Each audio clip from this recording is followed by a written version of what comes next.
YouTube channel के Sunday classes में मैं मुकेश सर आज उपस्थित हूँ। आज से एक नया एरा हम लोग शुरू कर रहे हैं, एक नया खंड शुरू कर रहे हैं। इसके पहले हम लोग जो देखा है उसमें प्राचीन भारत का इतिहास हमने देखा था। अब हम लोग देखेंगे मध्यकालीन भारत का इतिहास। मध्यकालीन भारत का इतिहास। इसके पूर्व हमने विभिन्न महासंपद, भारत की शासन व्यवस्था सभी को देखा था। अब जो हम लोग देखेंगे इसमें इसकी जो प्रारंभ होगी वह यात्रा विवरणों से होगी, क्योंकि इस्लामिक सत्ता मध्यकालीन भारत की रीढ़ है और भारतीय मध्यकालीन इतिहास की खूबसूरती है। क्योंकि तीनों इतिहास को आप देखें, प्राचीन, मध्यकालीन और आधुनिक, आप पाएंगे कि सबसे खूबसूरत अगर इतिहास है तो वह मध्यकालीन है। रोचक व्यवस्था, रोचक कहानियां और एक नए धर्म का प्रादुर्भाव, मुसलमानों का शासन, ये सभी चीज हम देखेंगे। लेकिन उसके पूर्व हम लोग देखेंगे कि यात्रा विवरणों में भारतीय समाज की स्थिति क्या रही है, कौन कौन से यात्री प्रमुख भूमिका निभाए हैं मध्यकालीन को लेकर के। क्योंकि इसमें हम मध्यकालीन युग में आए हुए अल्बेरूनी, इब्न बतूता और बर्नियर को देखेंगे। वेन्सन, इत्सिंग, ये सभी प्राचीन के हिस्सा थे। उस पर भी वीडियो बनाना है। तो आज जो हम जिक्र करेंगे वह करेंगे कि भारत में समय समय पर विभिन्न देशों से यात्री आए हैं और उनकी यात्रा विवरणों ने भारतीय समाज पर एक महत्वपूर्ण प्रकाश डालता है। कई यात्रियों में महिलाएं भी रही हैं, लेकिन विशेषकर हम पुरुष यात्रियों की ही चर्चा करते हैं और वे विशेष स्थान पर रह करके वहां की संस्कृति, वहां की समाज की स्थिति, वहां की अर्थव्यवस्था, वहां की शासन व्यवस्था, वहां की प्रशासनिक व्यवस्था, इस सब का जिक्र किया है। जैसे आप मेगास्थनीज का पढ़ लीजिए, फाहियान आया, वेन्सन आया, Alberuni, Ibn Battuta, Francis Bernier, तो सभी के विवरणों को देखेंगे। तो शुरुआत हम करते हैं आज अल्बेरूनी से। अल्बेरूनी एक बहुत महत्वपूर्ण पात्र रहा है ये मध्यकालीन भारत का, और इनसे ज्यादा फेमस इनकी एक पुस्तक रही है जिसको हम लोग किताबुल हिंद कहते हैं। किताबुल हिंद ये अल्बेरूनी की रचना है, या इसी पुस्तक को हम तहकीके हिंद के नाम से जानते हैं। तहकीके हिंद अर्थात भारत की भाषा, हिंदुस्तान की भाषा, और काफी महत्व रखता है। भारतीय समाज का यह वर्णन करता है, भारतीय के धर्म पर वर्णन करता है। और ये जो अल्बेरूनी है एक बहुमुखी प्रतिभा के हैं, विभिन्न भाषाओं के जानकार हैं। अगर इनकी भाषा की बात करें, चलिए पहले हम इनकी देखते हैं, थोड़ी सी जीवनी पर प्रकाश डालते हैं। इसका जो मूल नाम था अल्बेरूनी का, वह था अबू रेहान मोहम्मद इब्न अहमद। अबू रेहान मोहम्मद इब्न अहमद, पूरा नाम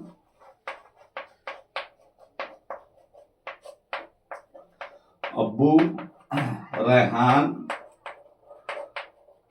मोहम्मद इब्न अहमद, इनका पूरा नाम तो याद रखिएगा, अबू रेहान मोहम्मद इब्न अहमद पूरा नाम था इनका। और ये मध्य एशिया के आज के डेट में उज्बेकिस्तान, जन्मस्थान उज्बेकिस्तान,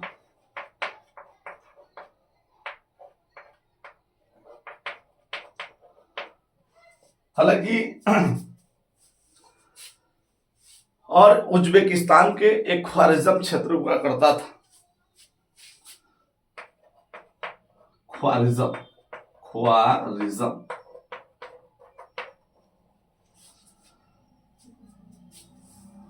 और इस ख्वारिज्म को ही हम लोग खीवा बोलते हैं। इनका जन्म हुआ था। कब हुआ था? तो 973 ईस्वी में, 973 ईस्वी में इनका जन्म हुआ था। कहां हुआ था? ख्वारिज़म, या उसको खीवा कहते हैं, जो उज्बेकिस्तान में पड़ता है आज के डेट में। और यह ईरानी मूल का था, यानी मूल रूप से यह कहां का था? ईरान का रहने वाला था, ईरानी मूल का था।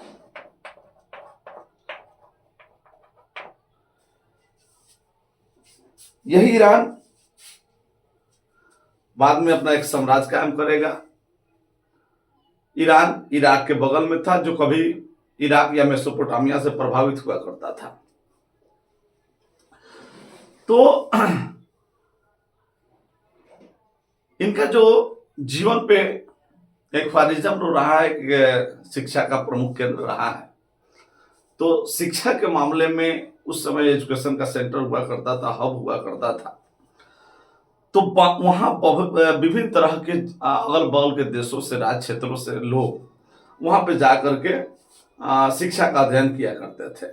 और उस समय ख्वारिज़म में मैमुनीद वंश का शासन चलता था, मैमुनीद वंश का शासन हुआ करता था। लेकिन कालांतर में हुआ क्या कि गजनवी ने वहां पे आक्रमण किया, ख्वारिज़म पे।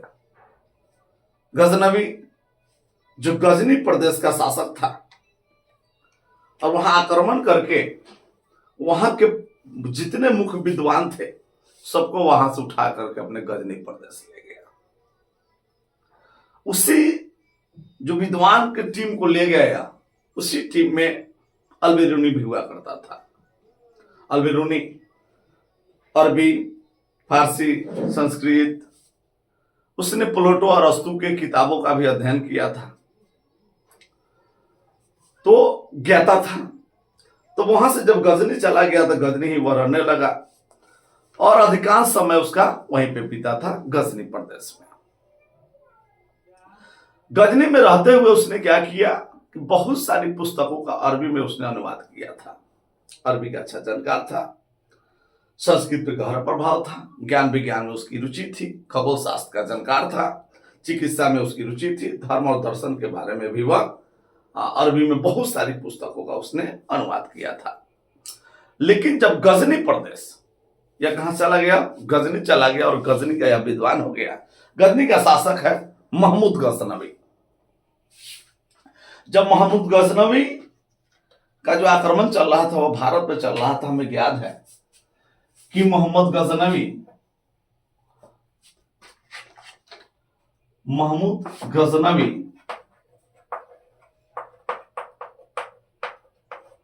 कहां का?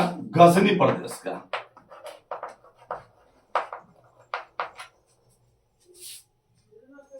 गजनी प्रदेश तुर्की क्षेत्र में आता था, और तुर्की फारस क्षेत्र में आता था, गल्फ ऑफ पर्सियन गल्फ के क्षेत्र में आता था, जहां कभी मेसोपोटामियाई क्षेत्र का कब्जा हुआ करता था। और वह मेसोपोटामिया 327 के आसपास में जब सिकंदर का यहाँ पे आक्रमण हुआ था, तो वहां पे यूनानी सभ्यता कायम हो गई थी। लेकिन सिकंदर के मृत्यु के बाद में फिर से यह स्वतंत्र होने लगे और छोटे छोटे राजवंश उभरने लगे। इसी छोटा राजवंश में महमूद गजनवी का गजनी प्रदेश। हालांकि इसकी अगला 3 पीढ़ी आप देखिएगा, अलब्दगिन और सुबुक्तगिन 712 से ही भारत में आने का प्रयास हो रहा है। तो मोहम्मद गजनवी भारत अभियान आप जानते हैं कि 1000 ईस्वी से 1027 ईस्वी, 1000 ईस्वी से लेकर के 1027 ईस्वी के बीच में वह 17 बार आक्रमण करता है। कितना बार? 17 बार आक्रमण करता है। और उसका एकमात्र उद्देश्य होता है इस्लाम धर्म का प्रचार करना, अपनी संस्कृतियों को वहां पे स्थापित करना और धन लूटना। तो इसी क्रम में यह बार बार भारत आक्रमण करता है। और आप देखिएगा स्टार्टिंग के 1000 ईस्वी से लेकर 10 तक, उसके बाद आप देखिएगा प्रतिवर्ष या निरंतर हर वर्ष आक्रमण करना शुरू करता है। और 1025 ईस्वी में सोमनाथ मंदिर को भी इसने टारगेट किया था। तो इसी गजनवी ने जब भारत में पंजाब तक अपना शासन स्थापित कर लिया। कहां तक? पंजाब तक। पंजाब तक इसका शासन जो है 1017 ईस्वी तक स्थापित हो गया। जब 1017 ईस्वी तक पंजाब में, या पंजाब तक, पंजाब, कश्मीर, मुल्तान या सिंध के वाला जो क्षेत्र था, टोटल पर जब गजनवी का आक्रमण हो गया, और गजनवी आक्रमण करने के बाद में वह क्षेत्र को जीतता था और एक शासक वहां नियुक्त करता था, फिर यह वापस चला जाता था। तो जब पंजाब तक उसका क्षेत्र विस्तार हो गया, तो पंजाब के जो लोग थे ये सभी क्षेत्र गजनवी प्रदेश के आ गए। तो अब यहां के लोग गजनी जाते थे, तो गजनी आने जाने से अलबिरूनी का संपर्क भारतीयों से बढ़ा, और जब भारतीयों से संपर्क बढ़ेगा तो भाषाओं का भी संपर्क बढ़ेगा। तो इस प्रकार क्या हुआ कि लोग यहाँ के वहां जाने लगे, और अलबिरूनी का इंटरेस्ट जो है भारतीय भाषाओं में, भारत की संस्कृति में उसकी रुचि बढ़ने लगी, और वहीं से उसने संस्कृत सीखा। यहाँ के जो भारतीय पंजाब के लोग जब वहां जाते थे गजनी, जिनके संपर्क में आने से वहां क्या सीखा? वहां उन्होंने संस्कृत भाषा सीखी उसने। और पहले से कई भाषाओं की अच्छी खासी जानकारी रखते थे। तो उसी समय संस्कृत भाषा सीखे, अरबी ये जानते थे, फारसी अच्छी तरह से जानते थे, सीरियाई भाषा जानते थे। तो 1017 से लेकर के 1020 ईस्वी तक उस समय अब भारत आया। 1017 से 20 तक भारत आया। भारत में 3 वर्षों तक रहा, और इस 3 वर्षों में वह श्रीलंका और भारत की यात्रा की। लेकिन आप मुख्य रूप से अब देखेंगे तो भारत में उन क्षेत्रों की ज्यादा यात्रा की जिस क्षेत्रों में गजनवी का साम्राज्य था, खास करके पंजाब का क्षेत्र और उत्तरी भारत के क्षेत्रों में उसने यात्रा की। और इन 3 वर्षों में यात्रा के दरमियान वह फिर से गजनी लौट गया, अपने प्रदेश लौट गया, और शेष जीवन वह वहीं व्यतीत किया था। और 75 वर्ष की आयु में इसकी मृत्यु हो गई गजनी में। लेकिन भारत में वो जो रहा वह 3 वर्ष रहा, और इन 3 वर्षों का ही इतिहास हमें पढ़ना है। क्या प्रभाव पड़े उसके 3 साल रहने से? क्या वह प्रभावित कर पाया, या भारत की संस्कृति उसको प्रभावित किया? ये दोनों पहलुओं पर हम प्रकाश डालेंगे। अलबिरूनी जब इतनी भाषाओं का जानकार था तो निश्चित है उसकी रचनाएं भी बहुत रही होगी। तो ऐसा दावा किया जाता है कि अलबिरूनी ने 114 पुस्तकें लिखी। अलबिरूनी ने 114 पुस्तकों की रचना का दावा मिलता है। लेकिन पुस्तक 114 उपलब्ध नहीं है। 2 प्रमुख पुस्तकें इनकी उपलब्ध हैं। एक है अथरुल वाकिया, एक पुस्तक है अथरुल वाकिया, और एक है किताबुल हिंद।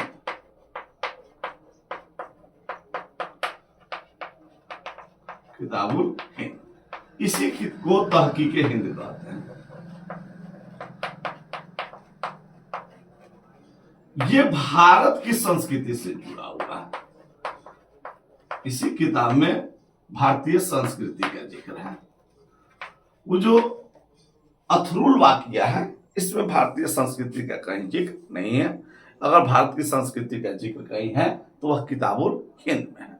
और मुख्य रूप से आज जो हम लोग पढ़ रहे हैं यह किताबुल हिंद के बारे में ही पढ़ेंगे। इससे यह भारत से संबंध है। तो अब देखते हैं इस किताबुल हिंद के बारे में। इस किताबुल हिंद की जो रचना हुई है वह 1030 ईस्वी में हुई है। वह 1017 से 20 ही रहता है, लेकिन इस भारत से लौटने के लगभग 10 वर्षों बाद में यह किताबुल हिंद की रचना करते हैं। इस किताब की भाषा क्या है? इस किताब की जो भाषा है वह अरबी है।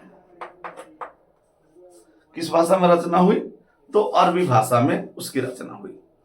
और इस किताब को एडवर्ड कार्ल सचाउ ने, एडवर्ड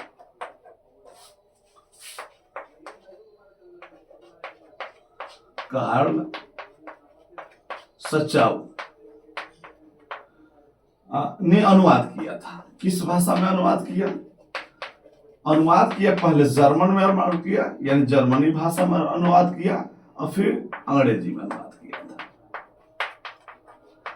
जब इसका अनुवाद जर्मनी और अंग्रेजी में हुआ तब यह किताब दुनिया के लोगों तक पहुंच पाई और दुनिया के लोग इसको समझ पाए थे। एडवर्ड कार्ल सचाउ ने इसका अध्ययन क्या कहते हैं जर्मनी में अनुवाद किया, फिर इसका अंग्रेजी में अनुवाद किया था। अब इस पुस्तक के बारे में कुछ और हम जानकारी लेते हैं। इस पुस्तक में कुल 80 चैप्टर्स हैं। अध्याय कितने हैं? तो 80 अध्याय हैं इस चैप्टर बुक में। लिखने का भी एक गजब तरीका है। और इन 80 अध्यायों में कुछ अध्याय हैं यानी खंड है, कुछ उपखंड है। इसमें भारतीय संस्कृति, भारतीय समाज, रहन सहन, भोजन, कृषि, सामाजिक प्रथा, त्योहार, धर्म, कानून, अपराध, दंड, ज्ञान विज्ञान, खगोल शास्त्र, गणित, चिकित्सा, रसायन, दर्शन, सभी चीजों का समाहित किया है, इसमें वर्णन किया है इन्होंने। लेकिन मोहम्मद गजनवी का इसमें उसने जिक्र नहीं किया। और जानकर के हैरानी होगी कि आज तक कोई ऐसी भारत यात्रियों द्वारा कोई एक ऐसी मात्र पुस्तक नहीं लिखी गई है जिसमें ज्ञान विज्ञान से लेकर के कल्चरल का उसमें समावेश हो। एकमात्र तहकीक हिंद यह पुस्तक है जिसमें ज्ञान विज्ञान हर चीजों का इसमें समावेश किया गया है। इससे बृहद जानकारी अन्य पुस्तकों से प्राप्त होती है, लेकिन इसमें जो जिक्र किया गया है एक ही पुस्तक में सभी चीजों का जिक्र किया गया है। लेकिन आश्चर्य की बात यह है कि इसमें उसने गजनवी के बारे में कुछ नहीं लिखा है, विशेष नहीं लिखा, इसलिए यह ग्रंथ काफी महत्वपूर्ण हो जाता है। कारण भी इसके कई रहे हैं, बताता भी है उसमें किताब में। उन्होंने किताबुल हिंद में इस बात का उन्होंने खुद जिक्र किया है कि उसकी इसकी रचना, क्योंकि इसके प्रश्न में विवादास्पद है, तो भारतीयों के प्रति गहरी सहानुभूति थी उनकी, भारतीयों के प्रति गहरी सहानुभूति थी। और जिस तरह से गजनवी ने भारत को अपने अधीन लिया था, अपना शासन स्थापित करके, उसी तरह अल-बिरूनी भी उसी महत्वाकांक्षा का शिकारी था। यानी जिस तरह गजनवी ने उसके ख्वारिज़म पर आक्रमण करके उसको कैद किया था, ठीक उसी तरह भारतीयों को भी किया था। तो दोनों कैद में थे, दोनों उसके अधीन थे, दोनों गुलाम थे, इसलिए एक गुलाम का दूसरे गुलाम के प्रति सहानुभूति थी। इसलिए उन्होंने गजनवी के बारे में कम लिखा है, भारतीयों के बारे में ज्यादा लिखा है। दूसरी बात यह भी हो सकती है कि अल-बिरूनी जो था वह बौद्धिक और वैज्ञानिक जिज्ञासा का आदमी था। यह उसने लिखा भी था। यह उन लोगों के लिए सहायक पुस्तक है जो हिंदुओं अर्थात भारतीयों पर चर्चा करना चाहते हैं कि उस समय के भारत में जो धर्म थे वह हिंदू धर्म के थे और कोई धर्म नहीं था। कुछ और भी कारण हो सकते हैं। भाषाएं यहाँ की थोड़ी सी उनके लिए अलग था, क्योंकि जिस समय वह भारतीयों के साथ नहीं जुड़े हुए थे उस समय वे संस्कृत नहीं जानते थे, लेकिन भारतीयों से संपर्क में आने के बाद में उन्होंने संस्कृत भाषा का अध्ययन किया था। और अध्ययन ही नहीं किया बल्कि भारतीय जो मुख्य पुस्तक थे उसका उन्होंने अरबी में अनुवाद भी किया था। जैसे आप देखिएगा ब्रह्मगुप्त की एक पुस्तक थी खंड खादक, ब्रह्मगुप्त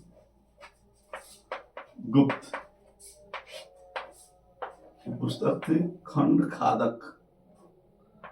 खंड खादक ये खगोल की पुस्तक थी। किस चीज की पुस्तक थी? तो खगोल शास्त्र की पुस्तक थी। इसका उन्होंने अनुवाद किया। इसके अलावा वराह मिहिर की बृहद संहिता, वराह मिहिर की पुस्तक थी बृहद संहिता, इंसाइक्लोपीडिया। ये दोनों गणितज्ञ थे, दोनों खगोल शास्त्री थे। इनकी पुस्तकों का उन्होंने अपनी भाषा में अनुवाद किया और उसका अध्ययन भी किया। फिर इसके बाद धार्मिक पुस्तकों में आई है श्रीमद् भगवत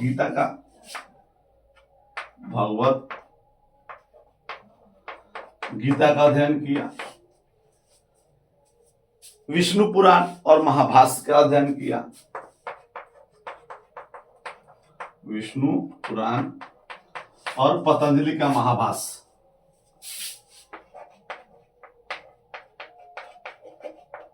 पतंजलि की पुस्तक थी महाभाष्य का भी उन्होंने अध्ययन किया और संस्कृत में अनुवाद किया। संस्कृत में तो थे ही, अन्य भाषाओं में इसका उसने अनुवाद किया। संस्कृत में किसका अनुवाद किया? तो संस्कृत में वैसी पुस्तकों का अनुवाद किया जो भारतीय भाषा में नहीं थी।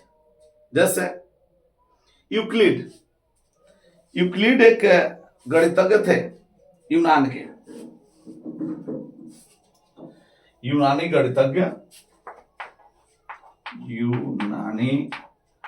गणितज्ञ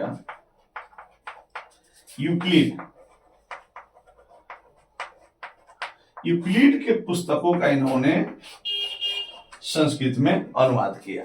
तो इनकी जिज्ञासा कहीं ना कहीं आप देखेंगे खगोल शास्त्र की तरफ, गणित की तरफ ज्यादा थी और वे चाहते थे कि ज्यादा से ज्यादा इसका प्रसार जो है भारतीय उपमहाद्वीप में हो सके, इसलिए उसने संस्कृत में इसका अनुवाद किया था। और अब उसकी लेखन शैली पर थोड़ा सा देखेंगे। लेखन शैली कैसी थी?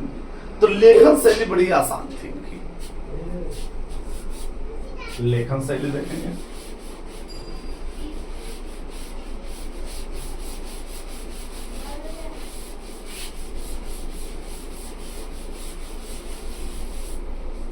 किसकी लेखन शैली देखेंगे?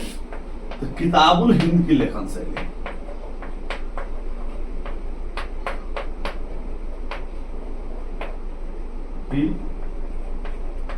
लेखन शैली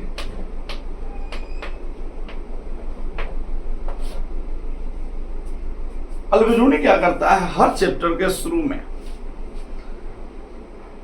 एक प्रश्न पूछता है और उस प्रश्न का जवाब वो देता है। वही एक चैप्टर इसका कहलाता है। भाषा सरल है, स्पष्ट है, ताकि कोई भी व्यक्ति इसको आसानी से समझ सके। और उसमें संस्कृत के आधारित उस प्रश्नों का जवाब वो देता है। तुलनात्मक अध्ययन इसको कहा जा सकता है।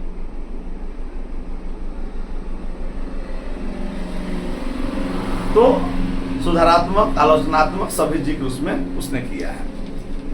अब हम देखेंगे सफरनामा में कि अल-बिरूनी की दृष्टि में भारतीय समाज क्या था, जो मुख्य चैप्टर है इसका, इसलिए इसका नाम पड़ता है यात्रा विवरणों में भारतीय समाज, और इसका जो आगे का पार्ट होगा वह कहलाता है सफरनामा।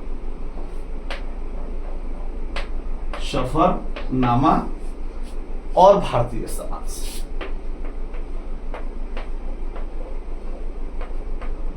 भारतीय समाज, इसमें हम यह देखेंगे कि अल-बिरूनी की दृष्टि में भारतीय समाज कैसा था, संस्कृत का क्या महत्व था। तो अल-बिरूनी की जो पुस्तक है किताबुल हिंद, उसमें भारत के विविध विषयों का उल्लेख करता है, हर पार्ट का उल्लेख करता है। हिंदुओं की सामाजिक व्यवस्था, और वह इस देश से अपरिचित था, इसलिए यहां की व्यवस्था जानकारी करना उसके लिए सहज नहीं था। भाषा अलग थी, संस्कृति थी, अपरिचित देश था, तो थोड़ी सी उसको कठिनाई हुई। उन्होंने लिखता कि भारत में हिंदुओं और मुसलमानों में बहुत भिन्नता थी। स्वाभाविक है कि मुसलमान अभी अभी आए थे, हिंदू यहां से परंपरागत है, कठिनाई इसलिए भी था कि भारतीय संस्कृत बोलते थे, उनकी जो टोंग थी, भाषा थी, वो अरबी थी, तो यह भी मुश्किल होता था। यहाँ के लोग यानी हिंदू संस्कृत भाषाओं का व्यवहार करते थे, लेकिन मुसलमान इससे अनभिज्ञ थे, इसलिए इन लोग कठिनाई होती थी। और उन्होंने यह बात भी लिखा है, लेकिन फिर भी भारतीयों को अगर समझना है तो संस्कृत को समझना ज्यादा जरूरी होगा। इसलिए उन्होंने संस्कृत को और अधिक अध्ययन किया, उसकी बारीकियों को समझा, उसकी भाषाओं को समझा, उसकी व्याकरण को समझा। इस पुस्तक के अनुसार एक चीज और आता है कि हिंदू शब्द की उत्पत्ति कैसे हुई है। हिंदू शब्द की उत्पत्ति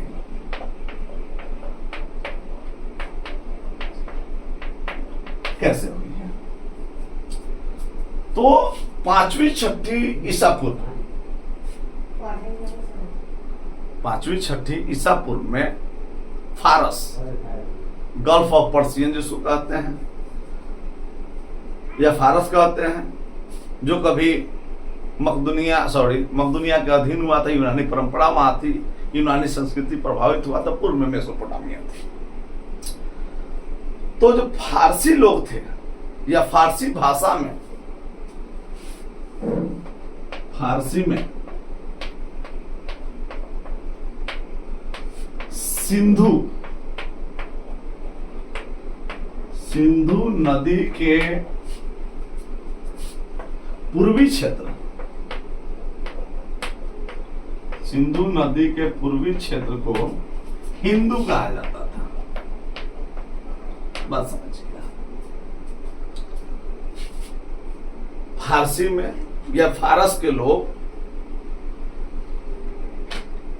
सिंधु नदी के पूर्वी क्षेत्र को, पूर्वी या यूं कहे दक्षिणी पूर्वी और दक्षिणी क्षेत्र को हिंदू कहते थे। क्या कहते थे? हिंदू कहते थे। उधर सिंधु और इधर हिंदू चल रहा था। आगे चलकर अरबों ने, ये किसने? फारसी में। अब अरबों ने क्या किया,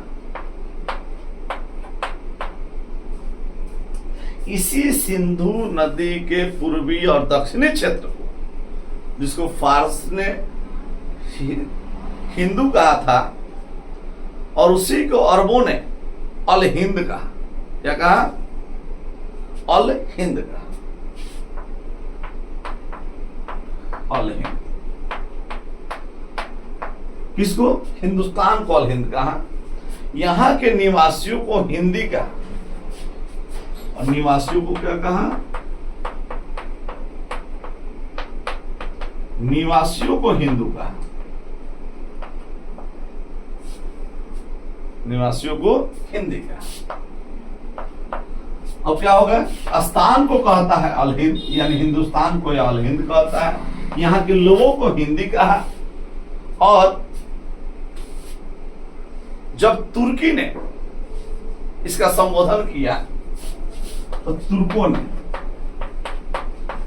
यही तुर्क, गजनवी वाला तुर्क, जब तुर्कों ने इसको संबोधित किया तो यहां नदी के पूर्व रहने वाले लोगों को उसी ने पहली बार हिंदू कहा, यानी हमें हिंदू कहा। किसको? लोगों को हिंदू कहा, या निवासियों को, यहाँ के निवासियों को क्या कहा? हिंदू कहा, जो आज तक चल रहा है। स्थान को क्या कहा? तो स्थान को हिंदुस्तान कहा। लोगों को हिंदू कहा, स्थान को हिंदुस्तान कहा, और क्या कहा? और यहां की भाषा को हिंदी कहा। भाषा क्या कहलाया? तो भाषा हिंदी भी कहलाया। समझ गए? फारस ने हमारे क्षेत्र को क्या कहा? हिंदू कहा। अरबों ने हमारे क्षेत्र को अल हिंद कहा और यहाँ के निवासियों को हिंदी कहा। लेकिन तुर्कों ने हमें हिंदुस्तान कहा, भाषा को हिंदी कहा और यहाँ के लोगों को हिंदू कहा, जो आज तक परंपरा चल रही है और हम हिंदू कहला रहे हैं। लेकिन इस शब्द की धार्मिक पहचान भले बहुत बाद में बनी हो, लेकिन प्रारंभ में एक थी। अब हिंदुओं का दृष्टिकोण किताबुल हिंद के अनुसार कैसी थी, क्या नजरिया था देखने का, अलबेरूनी के देखने के नजरिया क्या था। तो सबसे पहले आप जान जाइए कि हिंदुओं और मुसलमानों की प्रथाएं अलग थी, भाषा अलग थे, रहन सहन अलग थे, अलग प्रदेश से आए थे, तो निश्चित है कि विभिन्नता तो स्वाभाविक चीज है। तो यहां के लोगों ने भी, हिंदू विदेशियों ने, यानी हिंदुओं ने विदेशियों को, यहां हिंदुओं का तात्पर्य बार बार भारतीयों से होता है, एक चीज जान जाइएगा, जब जब हिंदू शब्द आएगा तो आप भारतीय समझिएगा। हिंदुओं ने विदेशियों को मलेच्छ कहा, विदेशियों क्या कहा, मलेच्छ कहा।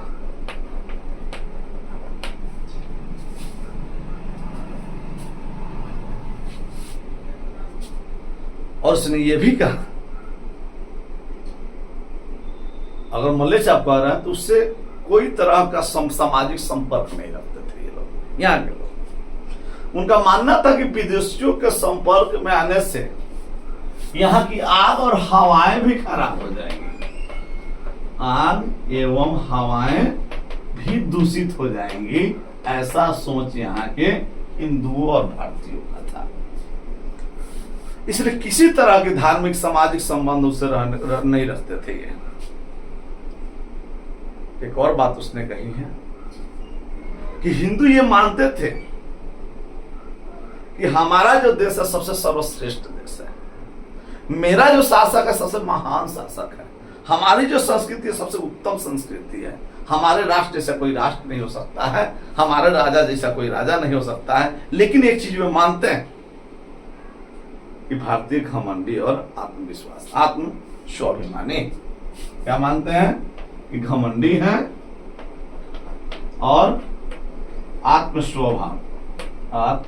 स्वाभिमानी, ये खुद भारतीय मानते हैं। वे अपने विज्ञान को श्रेष्ठ मानते हैं, वो अपनी संस्कृति को श्रेष्ठ मानते हैं, लेकिन बावजूद इसके इन्होंने, अलबेरूनी ने इसके लिए और वेद का अध्ययन किया, उन्होंने पुराण का अध्ययन किया, भगवत गीता, महाभाष्य, गीता का अध्ययन किया, पतंजलि के महाभाष्य का अध्ययन किया, मनुस्मृति का अध्ययन किया, मनुस्मृति का अध्ययन किया, और इन सारे अध्ययन के आधार पर उन्होंने एक सामाजिक बंटवारा किया, सामाजिक विभाजन देखा उसने कि समाज जो है एकजुट नहीं, समाज जिस तरह से जिस तरह से तुर्क में समाज अलग अलग भागों में बटा हुआ है, जब फारसी समाज अलग अलग क्षेत्रों में बटा हुआ है, उनकी नजर में था कि जो फारसी समाज था, फारस का समाज फारसी समाज कहलाता था, फारसी समाज भी 4 वर्गों में बटा हुआ था, उसी तरह भारतीय समाज भी 4 वर्गों में बटे हुए थे। लेकिन उनका जो 4 वर्ग था फारसी समाज का, जैसे शासक हो गया और घुड़सवार हो गया, 1 नंबर में आता था, यानी सर्वश्रेष्ठ माने जाते थे। पुरोहित और जो चिकित्सक होते थे वो दूसरे नंबर पर होते थे, पुरोहित और चिकित्सक। तीसरे में आते थे किसान और व्यापारी आते थे, फारसी समाज में किसान और शिल्पी आते थे, और जो चौथा होता था वह उनके सोसाइटी का वह होता था,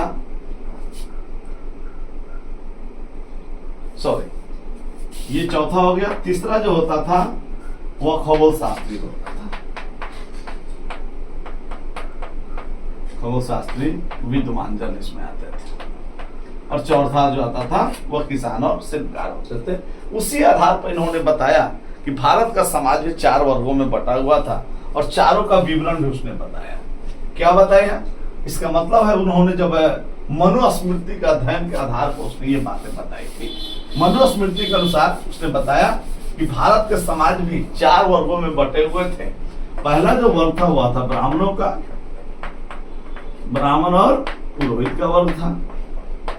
दूसरा जो था वह क्षत्रिय था। तीसरा जो था वह वैश्य था। और चौथा जो था वो शूद्र था।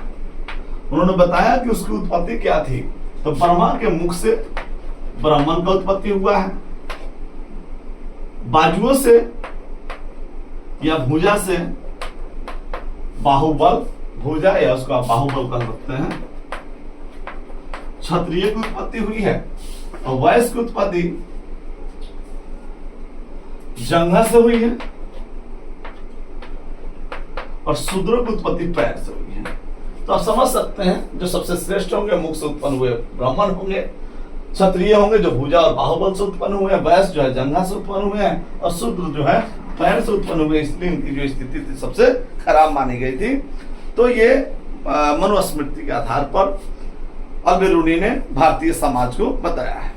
उसने ये भी बताया है कि ब्राह्मणों के बाद क्षत्रियों का स्थान था, क्षत्रियों के बाद में वैश्य का स्थान था, शूद्र का स्थान पैरों के तुल्य था, क्योंकि उत्पत्ति जो हुई है ब्रह्मा के पैर से हुई थी। तो कई जातियों उपजातियों में समाज बटा हुआ था।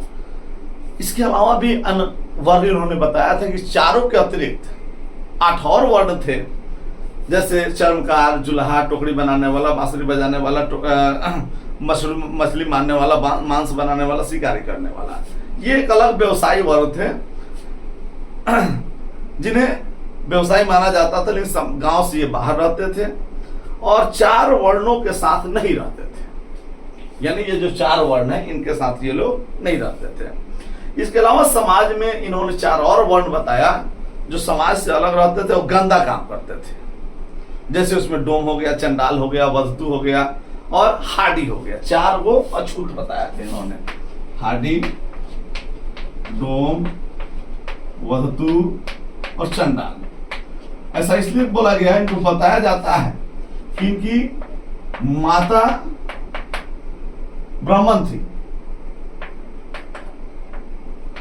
और पिता जो है वह शूद्र हैं, इसलिए इनसे जो संतान उत्पन्न होंगे वह ये होंगे, चंडाल होंगे।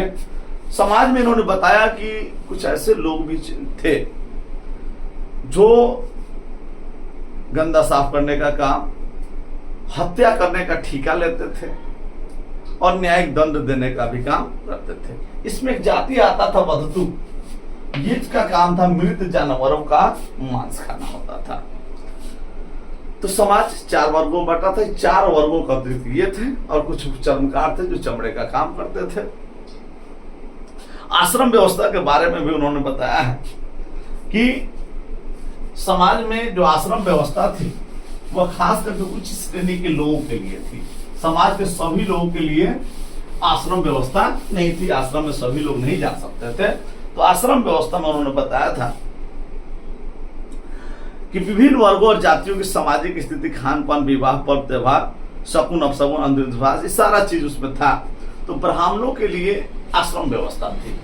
तो आश्रम व्यवस्था के बारे में उन्होंने बताया है, आश्रम व्यवस्था किसके लिए, तो ब्राह्मण के लिए। आश्रम व्यवस्था के बारे में बताते हैं कि 25 वर्ष की आयु तक, 25 वर्ष तक की आयु को ब्रह्मचर्य रहना है, 25 तक ब्रह्मचर्य का पालन करना है, ठीक है। 25 से 50 गृहस्थ जीवन जीना है, 50 से 75 संन्यास धारण करना है और 75 से 100 मुक्ति मार्ग ढूंढना है, इन्होंने बताया था। यानी 25 वर्ष तक आप शिक्षा ग्रहण करेंगे, गुरु के आश्रम में रहेंगे, ज्ञान की प्राप्ति करेंगे, ब्रह्मचर्य का पालन करेंगे। 25 वर्ष के बाद में आपकी शादी विवाह होगी, घर गृहस्थ में जुड़ेंगे, अपने जिम्मेवारियों को संभालेंगे, शादी विवाह होगा, आपके अपने अगला जो उत्तराधिकारी होगा या अगला जनरेशन होगा उसको बढ़ाने का काम करेंगे। तो ये आपका पूर्ण दायित्व होता है 25 से 50 में। आपके 50 वर्ष हो गई, आपकी जिम्मेवारी आपके पुत्रों ने ले ली, अब आप संन्यास की तरफ चले जाइए, ज्ञान की प्राप्ति कीजिए, खोज कीजिए, शांति से रहिए। और जब ज्ञान की प्राप्ति हो जाए, सन्यासी हो गए, तो 75 वर्ष की जब आपकी उम्र होती है तो आप संन्यास की तरफ, मोक्ष पाने की तरफ आगे बढ़िए। इस जीवन को छोड़ने के बारे में आप सोचिए। इनकी पहचान क्या थी? तो ब्राह्मण, क्षत्रिय, ये दो जातियां जो थी ये यज्ञोपवीत पहनते थे। यज्ञोपवीत क्या है?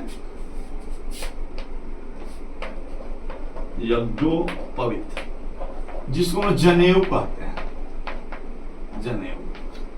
इसलिए आप अक्सर जनेऊ देखिएगा, ब्राह्मण, क्षत्रिय या यूं कह सकते हैं उच्च वर्णों में होता है। आज के राजपूत, भूमिहार, ब्राह्मण और काष्ठ परिवारों में ही जनेऊ की परंपरा है, बाकी लोगों में जनेऊ की परंपरा नहीं। और ये लोग ही धागा से बना हुआ जनेऊ धारण करता है। अलग आज देखिएगा तब बहुत सारे जातियों में, शुद्ध दलित वर्गों में भी जनेऊ पहनने की परंपरा शुरू हो गई है, लेकिन जो मनुस्मृति बताता है उसके अनुसार जनेऊ पहनने का जो हकदार है वह केवल श्रेष्ठ जन है।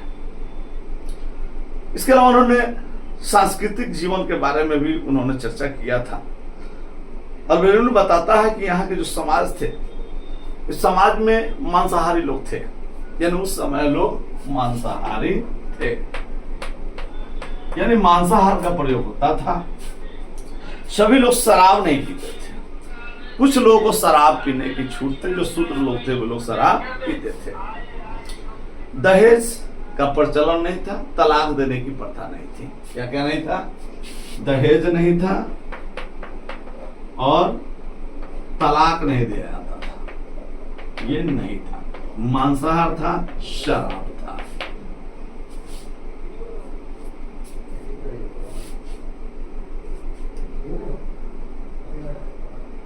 सती प्रथा प्रचलित थी, लेकिन सभी समाजों में नहीं थी।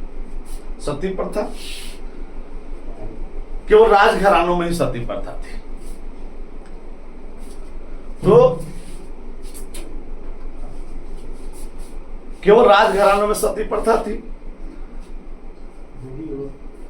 और मृतकों को समानतः जलाया जाता था। सती प्रथा राजघरानों में और मुर्दों को जलाया जाता था, जलाने की परंपरा था। दूसरा कोई धर्म था नहीं कि दफनाने वाली परंपरा हमारे यहाँ नहीं थी। इसके अलावा विधवा विवाह नहीं था,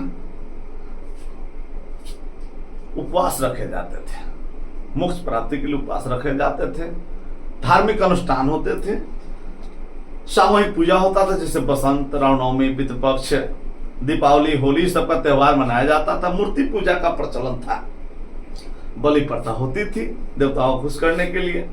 तीर्थ यात्रा भी उस समय किए जाते थे और तीर्थ यात्रा में बनारस, मथुरा, कुरुक्षेत्र, ये सब क्षेत्रों का तीर्थ यात्रा होता था। मंदिरों की बात की जाए तो उस समय विष्णु का मंदिर हुआ करता था और नदी में स्नान करना पुण्य माना जाता था, ऐसा उन्होंने अपनी पुस्तक में लिखा है। तो एक चीज कमी रह गई अल्बेरूनी में कि इन्होंने ब्राह्मणवादी व्यवस्था को स्वीकार नहीं किया है। कहीं कहीं जहां ब्राह्मणवादी या यूं कहें धार्मिक कठोरता थी, उसको उसने स्वीकार नहीं किया है। वह अपवित्रता के सिद्धांत को नहीं मानता है, क्योंकि कोई वस्तु अपवित्र है फिर से पवित्र हो सकती है, इस चीज को नहीं स्वीकारता है। जैसे उसका कहना है कि हवा जो है, सूरज हवा को स्वच्छ करता है, नमक समुद्र को स्वच्छ करता है, ये सब चीजों को उन्होंने जिक्र नहीं किया है। तो अल्बेरूनी के सभी दृष्टियों को हमने अभी देखा, सांस्कृतिक जीवन, आश्रम व्यवस्था, हिंदुओं का दृष्टिकोण क्या रहा उनके प्रति और संस्कृत का क्या महत्व रहा है, सभी चीजों को देखने के बाद में हम ये देखते हैं कि कोई भी यात्री को देखने का एक अपना नजरिया होता है, हमारी नजरिया अलग हो सकती है। अब जैसे आप इसके बाद जब हम देखेंगे इब्ने बतूता, तो इब्ने बतूता देखेंगे ज्यादातर अन्य क्षेत्रों पर उन्होंने ज्यादा प्रकाश डाला है, भले उन्होंने यात्रा बहुत लंबी रही, तो सबका दृष्टिकोण अलग होता है। तो आज हम देखें मुख्तः अल्बेरूनी और उसकी जो पुस्तक है किताबुल हिंद, उसमें किन चीजों का भारतीय संस्कृति का समावेश है उसमें, यही चीज देखा। तो अगले टॉपिक में हम लोग देखेंगे इब्न बतूता। तब तक के लिए बहुत बहुत धन्यवाद।